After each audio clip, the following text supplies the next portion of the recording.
처음에는 K-팝의 매력에 빠져서 한국어를 배우기 시작했지만 지금은 한국의 역사나 문화까지 알고 싶어서 토픽 시험을 준비하고 있어요. 언어를 배우면서 더 많은 것을 이해하게 되어 좋은 것 같아요. 한국 드라마를 정말 좋아해서 매일 보거든요. 그런데 어떤 드라마는 자막이 없어서 볼 수가 없는 거예요. 그래서 한국어를 배우기 시작했어요. 자막 없이 드라마를 볼 수 있을 정도로 한국어를 잘 하게 되면 좋겠어요.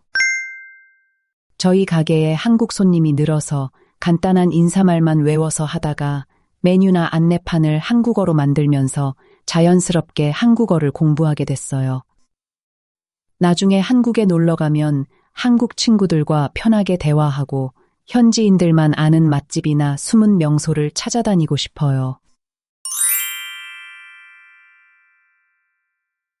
처음에는 K-팝의 매력에 빠져서 한국어를 배우기 시작했지만 지금은 한국의 역사나 문화까지 알고 싶어서 토픽 시험을 준비하고 있어요. 언어를 배우면서 더 많은 것을 이해하게 되어 좋은 것 같아요. 한국 드라마를 정말 좋아해서 매일 보거든요. 그런데 어떤 드라마는 자막이 없어서 볼 수가 없는 거예요. 그래서 한국어를 배우기 시작했어요. 자막 없이 드라마를 볼 수 있을 정도로 한국어를 잘 하게 되면 좋겠어요. 저희 가게에 한국 손님이 늘어서 간단한 인사말만 외워서 하다가 메뉴나 안내판을 한국어로 만들면서 자연스럽게 한국어를 공부하게 됐어요. 나중에 한국에 놀러 가면 한국 친구들과 편하게 대화하고 현지인들만 아는 맛집이나 숨은 명소를 찾아다니고 싶어요.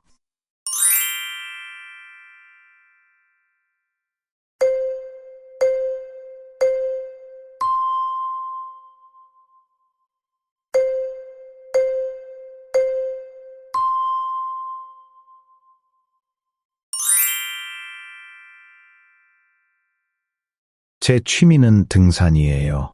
힘들더라도 정상을 향해 한 발 한 발 나아가는 동안 끈기와 인내심을 기를 수 있거든요. 그리고 산에서 맑은 공기를 마시면 스트레스도 풀리고 정상에서 내려다보는 풍경이 아주 좋아요. 저는 운동을 좋아해서 출근하기 전에는 조깅을 하고 퇴근 후에는 헬스장이나 수영장에 가는 게 일상이에요. 또 유연성을 기르기 위해 가끔은 필라테스나 요가를 하기도 해요. 집에 오면 피곤하기는 해도 운동하면서 잡생각도 사라지고 기분 전환도 되니까 정신 건강에 좋다고 생각해요. 저는 어릴 때부터 외국어 배우는 걸 좋아해서 대학에서 언어학을 전공했어요. 요즘은 한국어에 푹 빠져서 매일 공부하고 있어요. 생각보다 발음도 어렵고 단어 외우는 것도 힘들지만 알아듣는 말이 늘어날 때 느껴지는 성취감 때문에 계속 하게 되는 것 같아요. 내년에는 중국어를 배워볼까 생각 중이에요. 제 취미는 등산이에요. 힘들더라도 정상을 향해 한 발 한 발 나아가는 동안 끈기와 인내심을 기를 수 있거든요. 그리고 산에서 맑은 공기를 마시면 스트레스도 풀리고 정상에서 내려다보는 풍경이 아주 좋아요. 저는 운동을 좋아해서 출근하기 전에는 조깅을 하고 퇴근 후에는 헬스장이나 수영장에 가는 게 일상이에요. 또 유연성을 기르기 위해 가끔은 필라테스나 요가를 하기도 해요. 집에 오면 피곤하기는 해도 운동하면서 잡생각도 사라지고 기분 전환도 되니까 정신 건강에 좋다고 생각해요. 저는 어릴 때부터 외국어 배우는 걸 좋아해서 대학에서 언어학을 전공했어요. 요즘은 한국어에 푹 빠져서 매일 공부하고 있어요.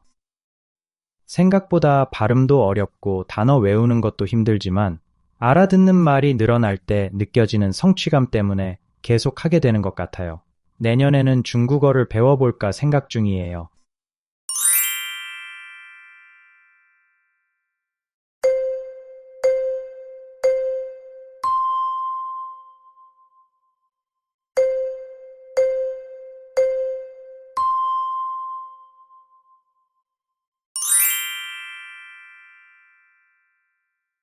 제 생각에 한국의 좋은 점은 낯선 사람에게도 거리낌 없이 대하거나 정이 많다는 건데요. 시장에서 물건을 살 때 가끔 덤을 얹어주면 기분이 좋더라고요. 하지만 배불러서 더 이상 못 먹겠다고 했는데도 자꾸 먹으라고 해서 곤란할 때가 많았어요. 그런 점은 조금 싫었어요. 한국에 살면서 가장 좋은 건 배달이 빨라서 오래 기다리지 않아도 된다는 거예요. 우리나라에서는 택배 하나 받는데 일주일이 걸리거든요.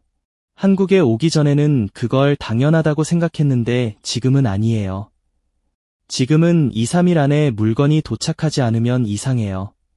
참을성이 없어져서 저에게는 그게 장점이자 단점인 것 같아요. 한국에 오기 전에는 사람들이 잘 꾸미고 다녀서 좋다고 생각했는데 한국 친구들과 얘기해보니까 외모나 나이에 너무 신경을 쓰는 것 같더라고요. 그리고 형이나 언니라고 부르는 것도 처음에는 적응이 안 됐어요. 이름을 안 부르니까 저에게 말하는지 몰라서 대답을 안 한 적도 많았어요. 하지만 이제는 완전히 익숙해져서 미국에 있는 동생에게도 언니라고 부르라고 했어요. 제 생각에 한국의 좋은 점은 낯선 사람에게도 거리낌 없이 대하거나 정이 많다는 건데요.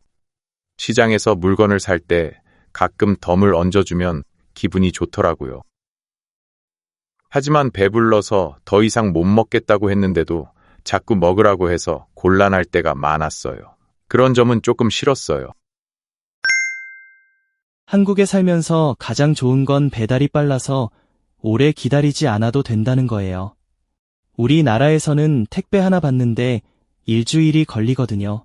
한국에 오기 전에는 그걸 당연하다고 생각했는데 지금은 아니에요. 지금은 2, 3일 안에 물건이 도착하지 않으면 이상해요.